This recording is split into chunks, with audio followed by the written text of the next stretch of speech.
Same-sex marriage postal plebiscite. Ballot papers will be arriving at your home from September 12th. How will you vote?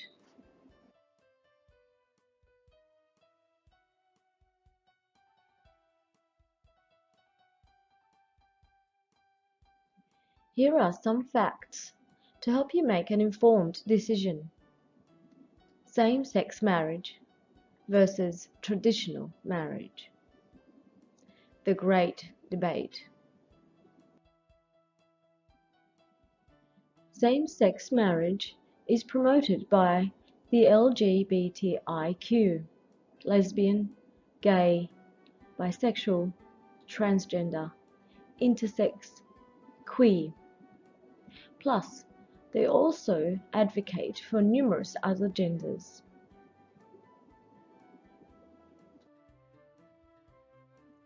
The number of same-sex couples in Australia. According to the Australian Bureau of Statistics in 2016, there are 46,800 same-sex couples, or 93,600 individuals. That only is 0.4% of Australia's population. And furthermore, only about half of these are actually interested in marrying their partner. Same-sex couple current rights as it stands today. Married couples are recognized as a couple in the following entities. And since 2008, there has been some 80+ amendments to the legislation to give de facto couples, including same-sex couples, all the same rights. Please refer to the DSS Recognition of Same-Sex Relationship website for further information.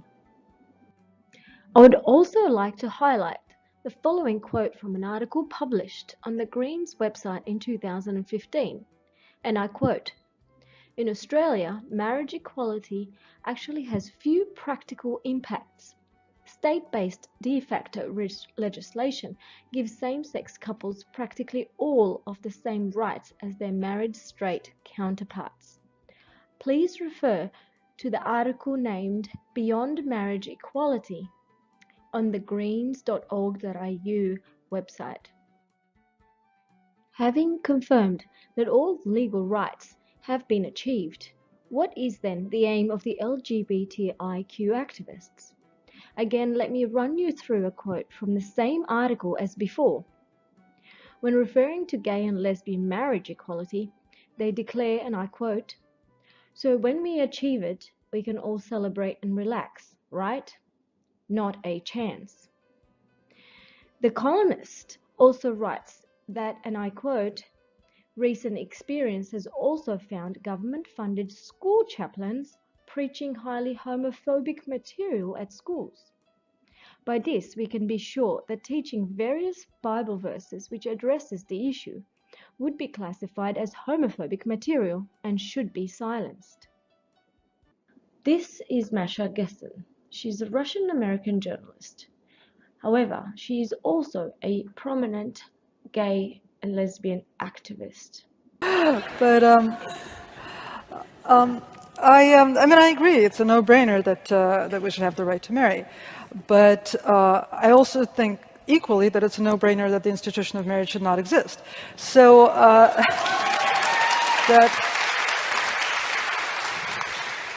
that causes my brain some trouble. And part of it, why it causes me trouble, is because fighting for gay marriage generally involves lying about what we're going to do with marriage when we get there. Because we lie that the institution of marriage is not going to change. And that is a lie. The institution of marriage is going to change, and it should change. And again, I don't think it should exist. I don't like taking part in creating fictions about my life. That's sort of not what I had in mind when I came out 30 years ago. I have 3 kids who have 5 parents, more or less.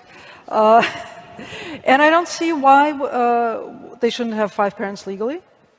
I don't see why we should choose 2 of those parents and make them into a sanctioned couple.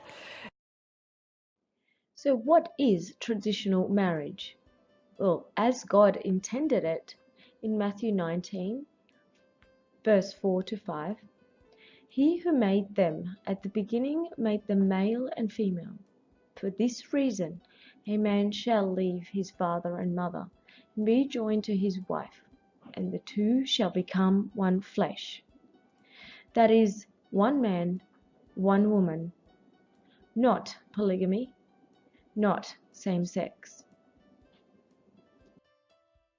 So what is traditional marriage in Australia then?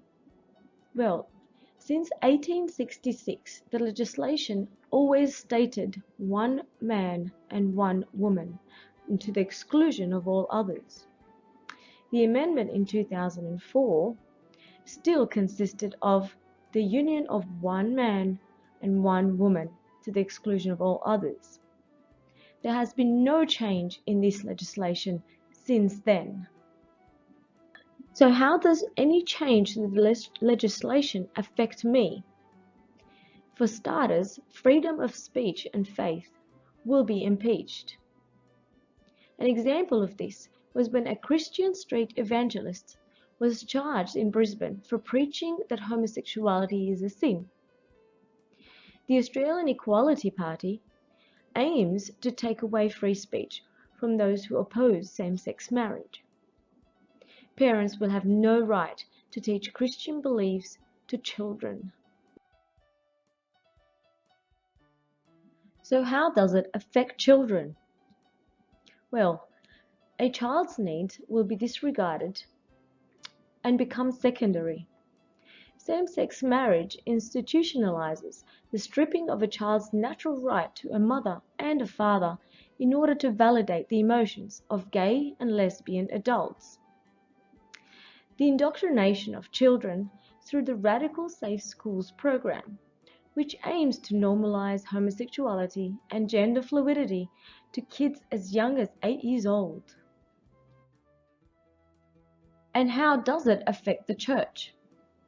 Well, there has already been some cases of religious persecution that are evident in Australia, where a complaint was lodged against the Catholic Archbishop of Hobart, following the church's booklet bearing the slogan, "Don't mess with marriage," which was handed out to all the Catholic schools in Australia.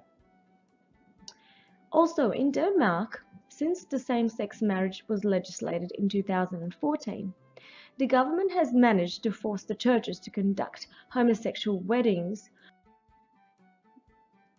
What about how it will affect society? Homosexual lifestyle would become the new trend and the new norm. Breakdown of the moral fabric of society, the introduction of other relationships such as polyamorous marriages, polygamous marriages, pedophilia, and incest. So, how will you vote? Some reasons to vote yes might be the right to the term marriage for the gay and lesbian community, to normalize homosexuality, to normalize gender fluidity. However, there are some very compelling reasons to vote no. First of all, which legislation are we voting for? There has been 22 different submissions to date. To prevent the loss of freedom of speech and faith for churches, local businesses, and individuals. Changing of laws for minority groups is a very dangerous precedent. Stop the Radical Safe Schools program. Stop gender theory. Preventing pedophilia, polygamy, etc. But the most compelling reason of all will have to be that it is not what God had intended. So, before the vote, please pray for God's work in this battle.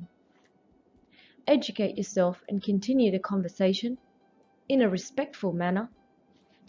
Consult your parish priest for how to complete the vote card before you vote. Also, for more information, please contact australiavoteno@gmail.com, or any of the numbers that are showing on your screen.